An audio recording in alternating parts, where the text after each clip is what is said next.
그들은 알려지길 원하지 않는다. 우리가 할 수 있는 것은 그들의 행동을 판단하는 것뿐이다. 우리를 돕고 싶어 할까? 우리를 수확하길 원할까? 우주에 관한 모든 것이 얼마나 웅장하게 느껴지는지에 대해 주목해 본 적이 있나요? 동시에 외계인들이 얼마나 기괴하게 보이는지도 말이죠. E.T. 외계인 에리엇처럼 그는 당국에 쫓기는 외계인을 도와준 적이 있는데, 인디펜던스 데이의 스티브 데윗처럼 그는 지구를 대규모 외계인 침공으로부터 구했습니다. 우리는 할리우드에서 이렇게 많은 외계인 만남을 보았습니다. 우리는 외계인이 정말로 존재하는지 아니면 우리의 상상의 산물인지 궁금해졌습니다. 그러나 이 비디오는 픽션에 관한 것이 아닙니다. 이번에는 실제로 사람들이 실시간으로 외계인과의 실제 경험을 나누는 것입니다. 외계인과 어울려 보내는 것부터 그들과 사랑에 빠지는 것까지 이들은 몇 가지 이상한, 기묘한 주장을 했습니다. 그들의 주장은 진짜인가 아닌가요? 여러분이 결정해보세요. 자, 함께 알아보죠. 제하나 호, 피터 파오. 우선 우리에게는 오랫동안 큰 비밀을 지킨 평범한 사람인 피터 파오가 있습니다. 분명히 그는 어릴 때부터 외계인에게 납치당했다고 믿었습니다. 미친 소리처럼 들리나요? 하지만 여기서 끝나지 않습니다. 심지어 그는 유명한 오프라 윈프리 쇼에서 이런 주장을 했습니다. 비록 피터는 자신의 경험에 대해 이야기하는 것을 무서워했지만 그는 이러한 일을 다른 사람들과 공유하며 같은 경험을 겪고 있는 사람들과 연결하길 희망했습니다. 그는 자신의 만남을 떠올리기 위해 정신분석을 받기도 했고, 그가 정신분석에서 말했던 것은 엄청난 일들이었습니다. 나는 외계인들에 의해 우주선에 올린 후에 탐사를 받았다는 것을 말하고 있습니다. 그는 그들을 큰 배의 모양으로 묘사했고, 알몬드 모양의 큰 머리를 가진 생물들이 그를 둘러싸고 있었습니다. 그는 쇼에서 나는 테이블 위에 누워 있었고 벗어진 채로 주변에 나를 탐사하는 도구들이 있었다 고 말했습니다. 그는 또한 그들이 내 눈과 귀를 둘러보고 내 몸 주위를 돌아다녔다고도 했습니다. 처음에 피터는 모든 것이 그저 악몽일지도 모른다고 생각했지만 그 기억은 오랜 시간 동안 그와 함께 남아 있었습니다. 그리고 그것이 최악인 것도 아닙니다. 2번, 니나 쿨라기나. 이 러시아 여성은 1960년에 사이코키네시스 능력으로 헤드라인을 모았습니다. 니나 쿨라기나. 그녀는 보통의 주부로 보이지만 비범한 주장을 가지고 있었습니다. 그녀에 따르면 그녀는 생각만으로 개구리의 심장을 멈출 수 있다고 합니다. 이 현상은 우리가 텔레키네시스로 알고 있는 것과 매우 유사합니다. 그리고 그녀는 실제로 그것을 해냈습니다. 1970년에는 러시아 레닌그라드의 UK 톰스키 군사연구소의 방에서 앉아 있을 때 쿨라기나가 자신의 마음만으로 개구리의 심장을 멈춘 것으로 알려진 것으로 과학자들을 놀라게 했습니다. 니나는 이 업적을 달성하는데 약 20분의 준비 후 약 7분이 걸렸습니다. 개구리의 심장은 전극에 연결되어 있었고 쿨라기나의 심박수는 집중함에 따라 급증했습니다. 기괴하게 들리나요? 그러나 쿨라기나는 거기서 그치지 않았습니다. 놀랄 만한 행동으로 그녀는 방에 있는 의사의 심장 박동을 제어하려고 시도하여 수분 내에 그의 심장 박동을 급격히 증가시켰습니다. 이로 인해 실험은 급작스럽게 종료되었습니다. 이 초자연적인 행위는 미국 국방부의 관심을 끌었으며 냉전 시대 중 소련의 심리 능력과 의도에 대한 논쟁을 촉발했습니다. 그리고 말씀드린 적이 있었습니까? 냉전은 단지 군사적 힘과 정치적 음모에 관한 것이 아니었습니다. 그것은 미국과 소련 모두가 적에 대한 잠재적 이점을 위해 초자연적 현상을 탐구하는 세계로 확장되었습니다. 니나 쿨라기나 자신도 사기 혐의에 직면했지만 그녀의 능력을 믿는 사람들도 많았습니다.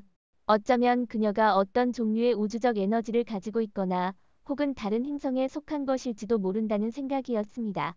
쿨라기나의 이야기는 현실이 허구와 보이는 불가능한 것이 섞여 있는 지점으로 우리를 안내하여 진실이 실제로 허구보다 더 기묘할 수 있다는 것을 상기시켜줍니다. 여러분은 아시나요? 오늘날에도 러시아가 냉전 시대를 넘어서 군사적 싸움에서 미래를 예측하기 위해 군사 초능력을 사용한다는 보고가 있습니다. 누가 알겠습니까? 현재 우리가 그런 초능력자들에게 스파이당하고 있는지 모릅니다. 그러니 조심하세요. 3번, 빌리 마이어. 다른 세계에서 친구들을 가지고 있고 인간 친구들 앞에서 자랑하는 느낌은 어떨까요? 제게는 그런 기회가 없었지만 빌리 마이어는 분명히 그런 기회를 가졌습니다. 이 스위스 남자는 어릴 때부터 외계인들과 어울렸다고 주장했습니다. 그는 이들이 플레이아데스라고 불리는 별군으로부터 왔다고 말했으며 그들이 삶, 과학 및 영성에 관한 여러 가지 정보를 제공했다고 주장했습니다. 마이어에 따르면 그의 외계인 친구들은 1942년 5살 때부터 그를 방문하기 시작했습니다. 그는 또한 자신이 일생 동안 그들과 지속적인 접촉을 가지고 있다고 말했으며 그가 대화를 나눈 주요 존재 중 한 명은 SEMJ-EAESE라는 여성이었습니다. 마이어의 이야기는 그가 이를 뒷받침하기 위한 증거가 풍부하다고 주장하기 때문에 더욱 화려해졌습니다. 분명히 그는 이 플레이아데스인들로부터 주어진 사진, 비디오 및 글들이 있다고 말했습니다. 이 사진 중 일부는 UFO와 심지어 외계인 자체를 보여주었다고 주장되었습니다.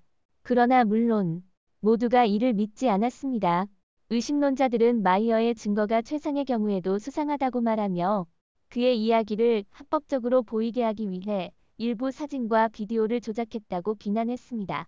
논란에도 불구하고 마이어의 이야기는 20세기 말 UFO 커뮤니티에서 큰 이슈가 되었습니다. 그는 여전히 자신의 경험과 가르침을 공유하고 있으며 여러분이 믿든지 않든지에 상관없이요. 따라서 빌리 마이어가 진정한 것인지 아니면 날조된 이야기를 만들고 있는지 여부를 생각해 보는 것은 외계인에 관한 논의에 새로운 층을 더하는 것입니다. 우리가 지구에서 살면서 우주에서 무슨 일이 일어나고 있는지에 대한 질문을 더합니다. 4번 킹 투탕카멘 왕의 단검을 우연히 발견했는데 그것이 지구에 속하지 않는 무언가로 만들어졌다는 것을 깨닫는다고 상상해 보세요. 이것이 바로 1925년 하워드 카터가 킹 투탕카멘의 무덤을 탐험하면서 일어난 일입니다. 이 왕 자신은 우주에서 왔다고 주장한 적이 없었지만 이 발견은 심지어 가장 뛰어난 두뇌들도 심각하게 고민하게 만들었습니다. 그는 우주로 갔을 수도 있었을까요? 아니면 어떤 외계인들이 그를 만나러 와서 이 단검을 선물로 남겼을까요? 아니면 그 자체가 외계인이었을까요? 왕의 보물 가운데는 지구에서 비롯된 것이 아닌 특이한 금속으로 만들어진 단검이 있었습니다. 이는 철이 사용되기 전에 두드러진 이유로 눈길을 끌었습니다. 전 세계가 철을 다루기 시작하는 중이었을 때 킹 투탕카멘은 별들로 만든 단검을 소유했습니다. 그가 얼마나 위대한 왕이었는지 상상할 수 있습니다. 현대과학은 이 신비를 더욱 깊게 파헤쳤습니다. 단검의 금속 구성을 분석하면 철 운석과 유사한 것을 발견할 수 있습니다. 니켈의 존재는 그것의 외계적 기원을 더욱 타당하게 만듭니다. 이는 고대 이집트의 중심부에서 우주의 조각을 찾은 것과 같습니다. 그러나 이것은 단순히 물질적 구성에 관한 것이 아닙니다. 단검을 운석철로 만드는 것은 심각한 기술과 노하우가 필요했습니다. 그렇다면 그는 어떻게 하여 고도의 기술 도구 없이도 그것을 만들 수 있었을까요?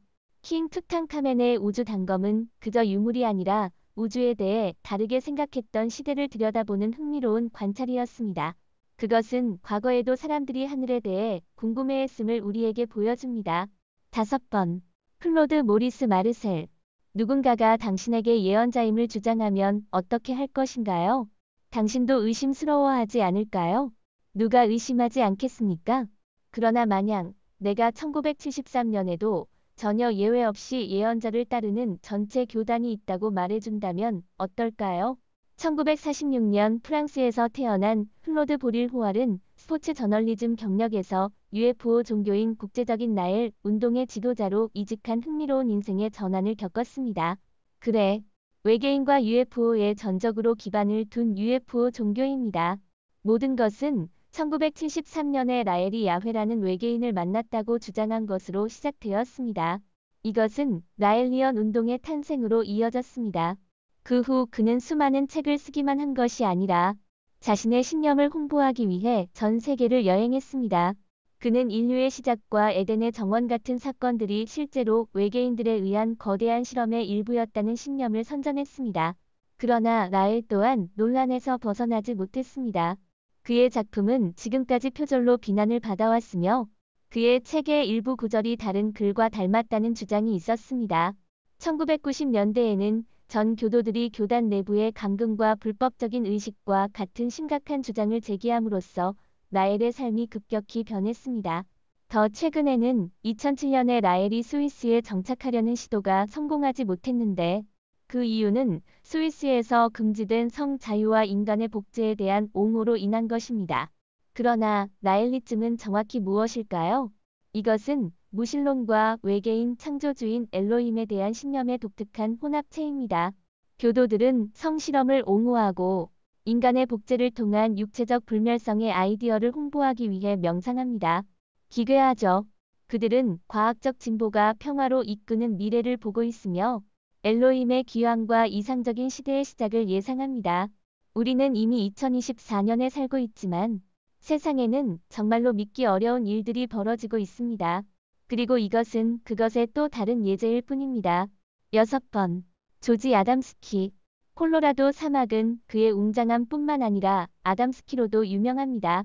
아담스키는 UFO 이야기에서 상당한 인물로 많은 이들을 매료시킨 외계인과의 밀착 교류에 관한 이야기를 풀어놓았습니다.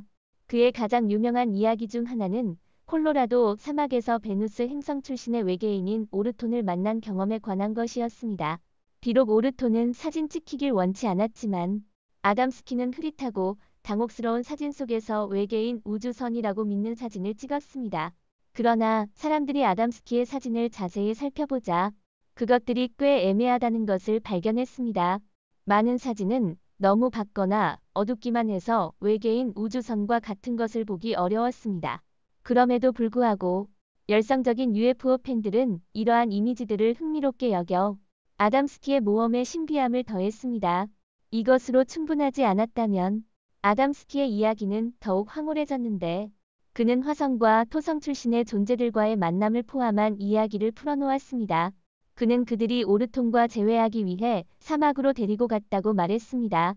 이러한 이야기들은 그의 책 우주선 내부와 같은 책에 모두 포함되어 있었으며 그의 신비한 줄거리로 독자들을 매혹시켰습니다.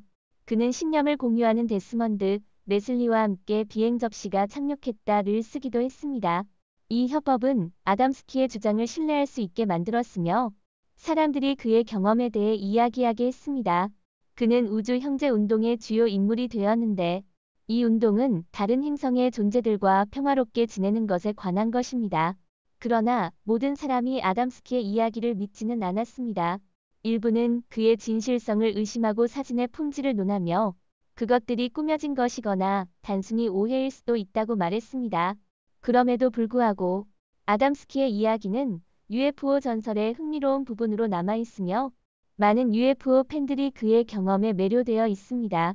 7번. 하워드 맹거. 하워드 맹거는 1950년대에 금성 출신의 존재들과 어울렸다고 주장하는 사람으로 꽤 특이한 인물이었습니다.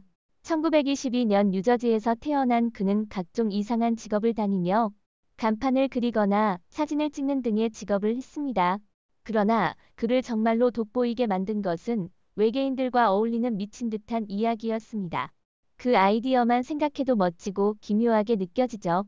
실제로 경험했다고 주장한다는 것을 상상해보세요.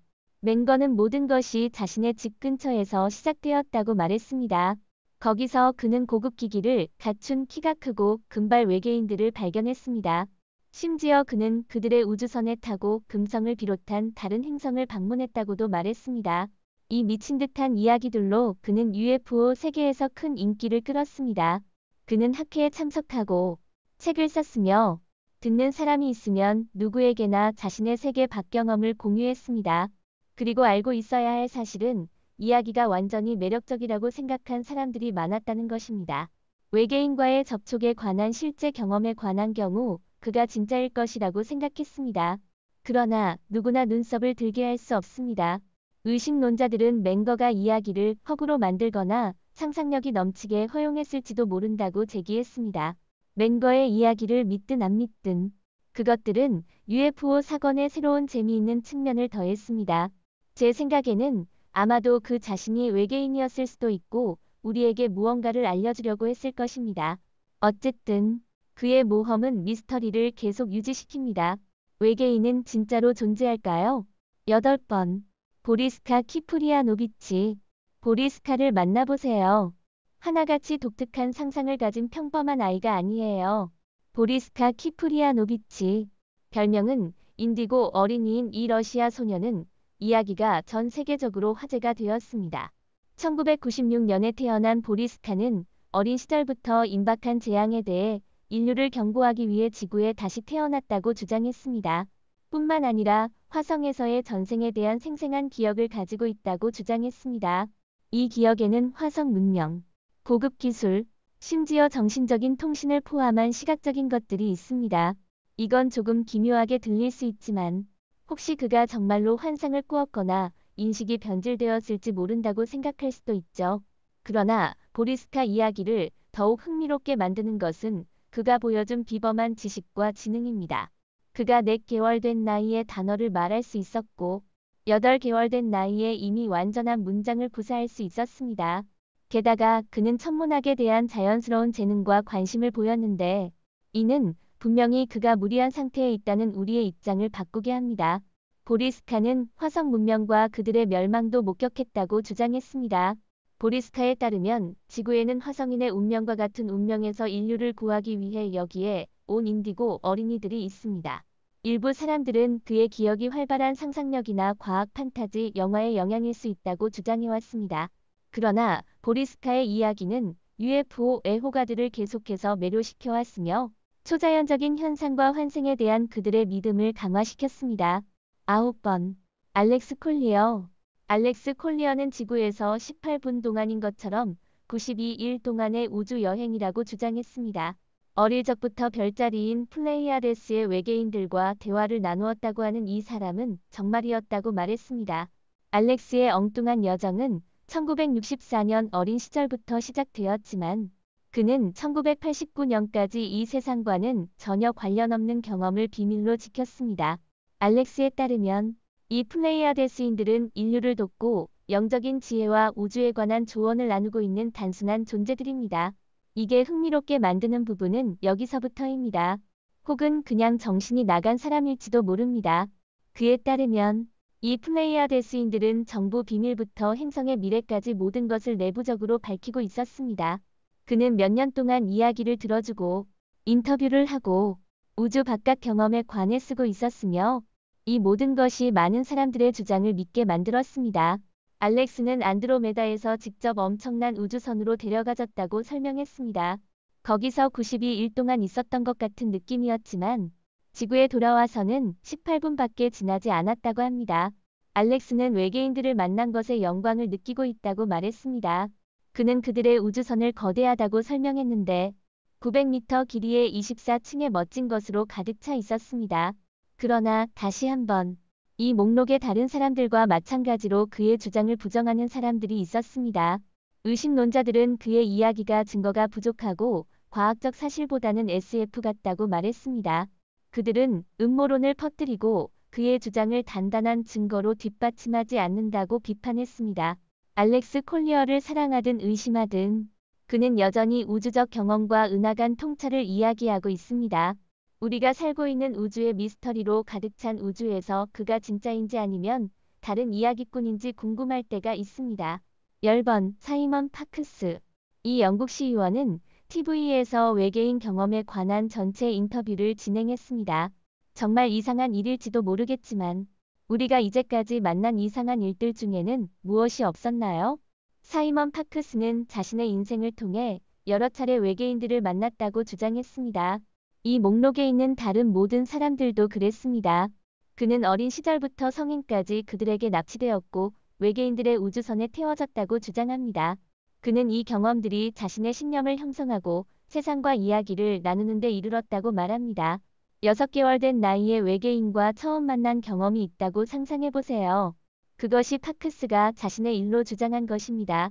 그는 이러한 경험들이 자신의 삶 동안 계속되었다고 주장했는데 이는 의학적 검사를 포함했으며 이 세계적인 존재들 중 일부와 개인적으로 연결되기도 했습니다.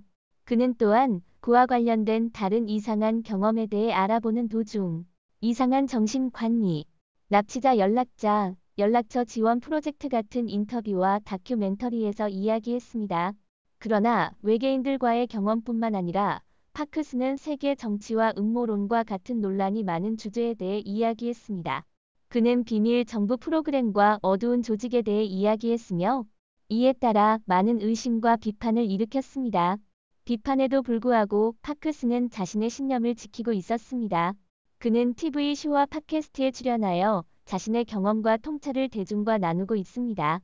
그의 주장은 의심론자들 사이에서 눈썹을 찌푸리게 할지 모르지만 그의 주장은 또한 그의 말에 매달리는 믿음 있는 추종자들의 충성을 얻었습니다. 11번 엘리자베스 클라라 인간과 외계인 사이의 사랑 이야기를 들어본 적이 있나요? 제가 하나 있습니다. 엘리자베스 클라라는 1910년에 태어난 남아프리카 여성으로 다른 세계에서의 사랑 이야기를 주장했습니다. 그녀는 1956년에 알파 센타우리 별개를 도는 행성인 메온, 행성의 외계인 아론과 접촉했다고 주장했습니다.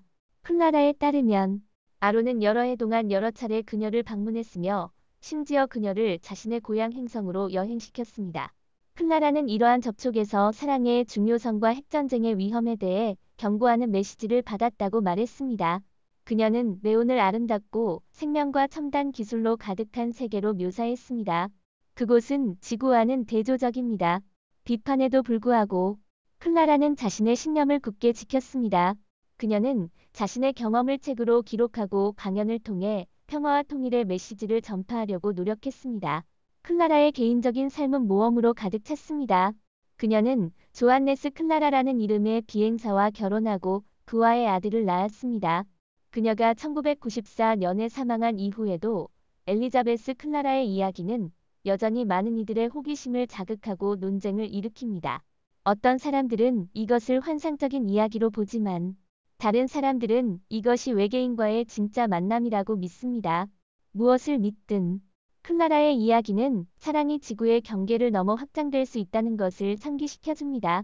12번 마샬 F. 라이트 이전에도 이상한 이단의 지도자들에 대한 이야기를 들어본 적이 있지만 이 분은 과학과 영적인 것을 함께 이용하여 사람들을 유혹했습니다.